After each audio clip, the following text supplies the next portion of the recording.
There's something we all do every single day, most of the time without even thinking about it. We use words. But what if those words carry a hidden weight, a power that we don't always acknowledge? Well, that's what we're going to get into. Have you ever said this or heard someone say it? Oh, come on, they're just words. It's something we say to kind of brush things off, right? To make a harsh comment seem, well, weightless, almost harmless. But is that really true? Let's really challenge that idea for a minute. Just think back through your own life. I guarantee your story has been shaped by words. Think about that moment of encouragement that gave you the fuel to keep going. And then think about that one criticism that just stuck. You can probably still feel it, can't you?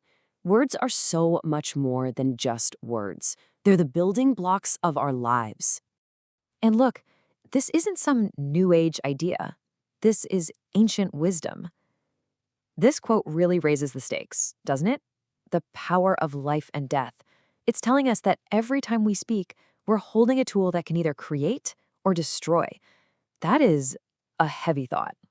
So it seems like we stand at a crossroads. Our words can go down one of two paths. On one side, you've got careless words that tear people down, that wound, that discourage. But on the other, you have life-giving words, words that build up, that heal, and that uplift.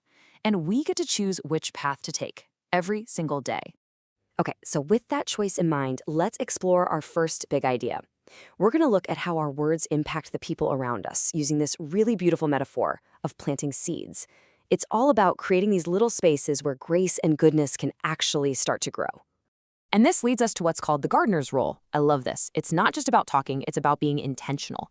It means you are consciously deciding to plant seeds of hope and peace and worth in other people. It's not passive at all. It's a very active thing, like you're actually cultivating something amazing in someone else's life.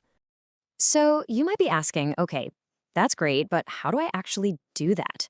Well, here's a pretty powerful guide. You can speak hope when someone is in despair. You can speak worth into their shame, reminding them who they are when they've completely forgotten. Your words can literally revive a broken spirit or help rekindle a faith that's burning out. Each one of these is a profound act of gardening. Now, we've talked about our impact on others, which is huge, but the story doesn't end there. Not even close. We've got to turn this whole idea inward. Because honestly, the words you speak to yourself might just be the most important words you ever hear. This quote right here really connects the dots for us. It's a huge reminder that we're always listening to ourselves. Those seeds we're planting, they don't just land in other people's gardens. We are constantly sowing them in our own hearts, for good or for bad. And that leads to a really important personal question. I mean, really take a second and think about this. What kind of seeds have you been planting in your own heart lately? Is your self-talk full of encouragement and grace? Or has it been leaning more toward criticism and self-doubt?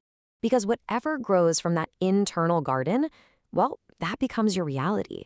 Your inner voice builds the story you tell yourself about who you are. It has the power to either shatter your confidence or rebuild it from the ground up. And here's the best part. This is not set in stone. You can actively choose to plant grace in your own heart. You have that power. So let's bring all of this together. This whole thing isn't about some huge, dramatic gesture. It's really about 1,000 tiny choices we make every day. The words you choose, moment by moment, are literally shaping your world and the world of everyone around you. Just think about the sheer scale of this opportunity. It's not just in the deep emotional talks. No, every conversation with your family, with a coworker, and yes, even the one happening inside your own head is a chance. It's an opportunity to be a voice for compassion and for healing. And this is the goal, right? This is the vision. Imagine if our words could be described like this, full of grace, seasoned with truth, and just overflowing with love. What would the world look like if that was the filter for every word we spoke and every thought we had?